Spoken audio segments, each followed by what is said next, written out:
कहानी की शुरुआत होती है कुछ पुलिस वालों से जो एक अपराधी को गाड़ी में कहीं ले जा रहे थे, पर रास्ते में एक ट्रक ने उनका रास्ता रोक दिया था। दो पुलिस वाले मामले की जांच करने के लिए नीचे उतरते हैं, लेकिन अचानक एक नकाबपोश हत्यारे ने एक ही पल में उन्हें मौत के घाट उतार दिया। जल्द ही उसने गाड़ी में मौजूद बाकी पुलिस वालों को भी मार गिराया। इसके बाद वो गाड़ी के अंदर जाकर अपराधी के चेहरे से कपड़ा हटाता है और फिर उसे भी गोली मार देता है। असल में इस आदमी का नाम वॉकर है, जो कि एक जाना माना हत्यारा है। उसका असली मिशन पुलिस वालों को नहीं बल्कि अपराधी को ही खत्म करना था। अपना मिशन खत्म करके जैसे ही वो गाड़ी से नीचे उतरता है तो वह देखता है कि एक पुलिस वाला जिंदा बचकर वहां से भाग निकला था। उसने वॉकर का चेहरा भी देख लिया था, इसलिए वॉकर ने तुरंत ये खबर अपनी ऑर्गेनाइजेशन को दी जिसके लिए वो काम करता था। जल्दी ऑर्गेनाइजेशन के कुछ आदमी उसे लेने आए और उसे एक रिसाइनमेंट सेंटर में ले जाया गया। क्योंकि उस पुलिस वाले ने वॉकर का चेहरा देख लिया था, इसलिए सेंटर पर उसकी पहचान बदलकर कागजों में उसकी नई पहचान बनाई जाएगी ताकि आगे चलकर कोई उसे पकड़ ना सके।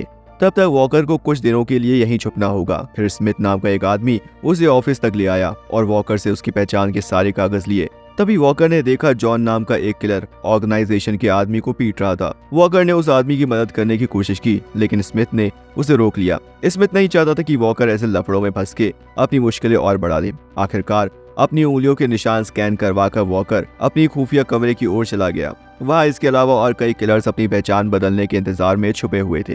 तभी वॉकर की नजर जूलियट और एल्डा नाम की लड़कियों पर पड़ी। इसके बाद हम बाहर 3 और किलर्स को देखते हैं जिनके नाम थे रे, मारिया और टॉम। इन तीनों को उनके बॉस लोगन ने एक औरत को पकड़ के लाने के मिशन पर भेजा था।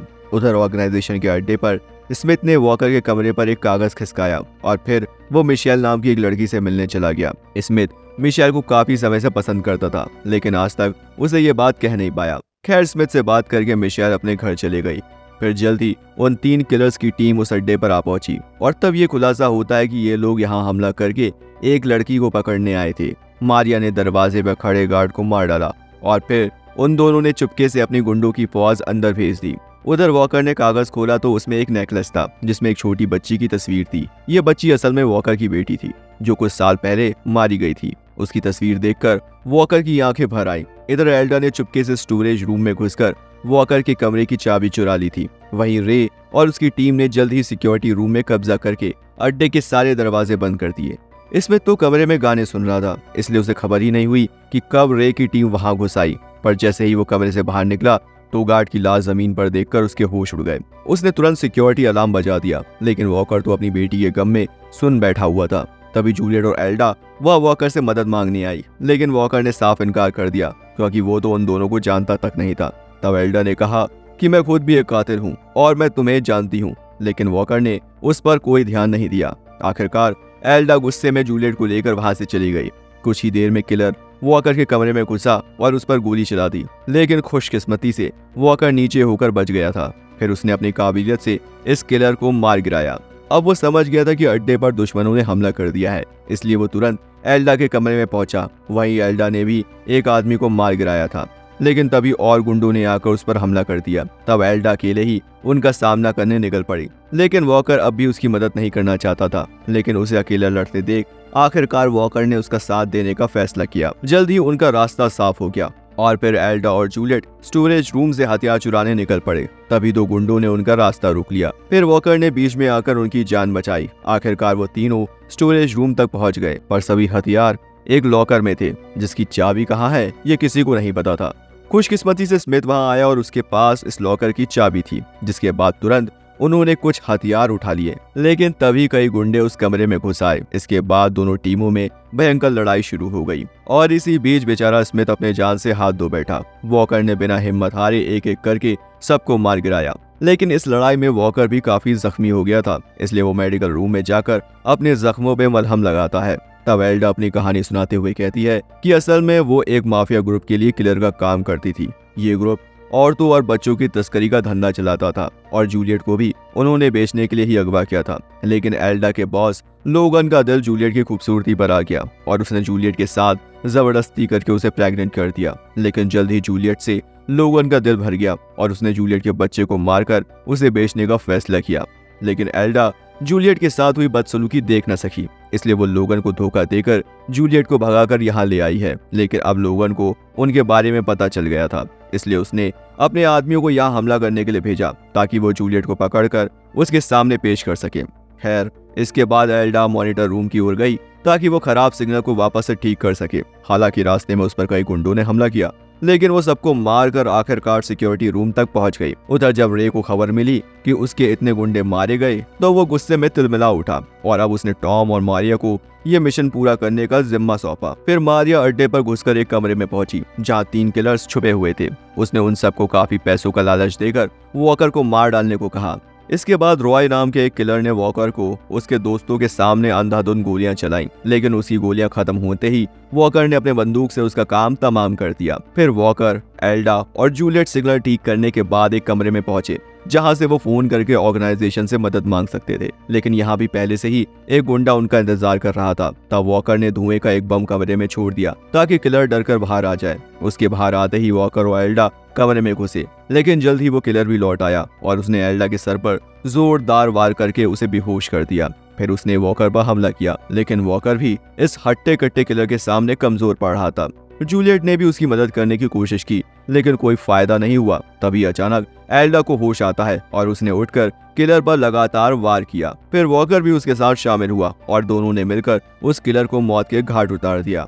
आखिरकार वॉकर ने अपनी ऑर्गेनाइजेशन को फोन करके कहा कि उन्हें मदद की जरूरत है। इस अड्डे को रे और उसके गुंडों ने चारों ओर से घेर रखा था, इसलिए यहाँ से बचकर बाहर निकल पाना लगभग नामुमकिन सा था।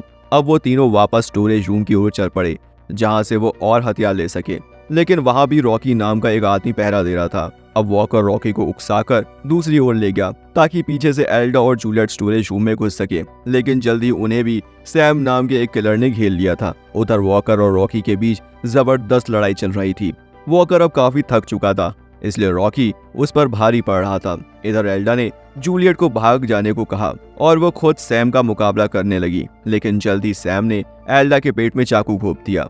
दूसरी तरफ रॉकी और वॉकर की लड़ाई में आखिरकार वॉकर ने अपनी पूरी ताकत लगाकर उसे मार गिराया। इसके बाद वो सैम को अपने पीछे लगाकर पार्किंग तक ले आया, लेकिन सैम नहीं जानता था कि वो वॉकर के जाल में फंस चुका है। जैसे ही वो गाड़ी के करीब पहुंचा तो वॉकर ने वहां बम से धमाका कर दिया, जिससे सैम के चिथड़े उड़ गए। वहीं दूसरी ओर जूलियट हथियार चुराने स्टोरेज रूम तक पहुंची, लेकिन मारिया भी उसका पीछा करते हुए वहां आ गई थी। जल्दी उसने जूलियट को अगवा कर लिया और वहां से भाग निकली। इसके बाद वॉकर स्टोरेज रूम में पहुंचा तो उसने देखा कि उसकी नई पहचान के कागज तैयार थे और साथ ही उसके लिए ढेर सारा पैसा भी रखा गया था। लेकिन वो खुश नहीं था क्योंकि उसके बहुत सारे साथी उन गुंडों के हाथों मारे गए थे।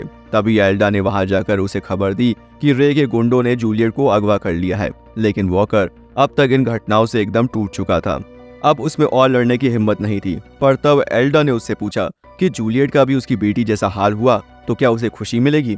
असल में एल्डा वॉकर की सारी कहानी जानती थी। कई साल पहले औरतों की तस्करी करने वाले माफिया ग्रुप ने वॉकर की बीवी और बेटी को मार डाला था, लेकिन वॉकर ने एल्डा के सवाल का कोई जवाब नहीं दिया क्योंकि उसके हिसाब से जूलियट को बचाना उसका काम नहीं है। आखिरकार एल्डा अकेले ही जूलियट को बचाने निकल पड़ी। इधर जब वॉकर अड्डे से निकल रहा था तो अचानक उसे अपनी बेटी का नेकलेस दिखाई दिया। तब उसे एहसास हुआ कि उसे जूलियट की जान बचानी चाहिए। उधर एल्डा रे और मारिया के पीछे लगी हुई थी। वो लोग जल्द ही जूलियट को लोगन के हवाले करने वाले थे। तभी अचानक एल्डा ने रे और मारिया पर हमला बोल दिया, लेकिन वो अकेले उन दोनों का सामना नहीं कर पाई और जल्द ही हार गई। अब रे उसका काम तमाम करने ही वाला था कि तभी वहां वॉकर ने एंट्री मारकर उसे बचा लिया। अब रे और वॉकर एक दूसरे से लड़ रहे थे और इधर एल्डा मारिया का मुकाबला करने लगी। वॉकर काफी थक चुका था, इसलिए रे उस पर भारी पड़ रहा था, लेकिन एल्डा पूरे जोश से लड़ी और मारिया को मौत के घाट उतार दिया। इसके बाद वो वॉकर की मदद करने लगी,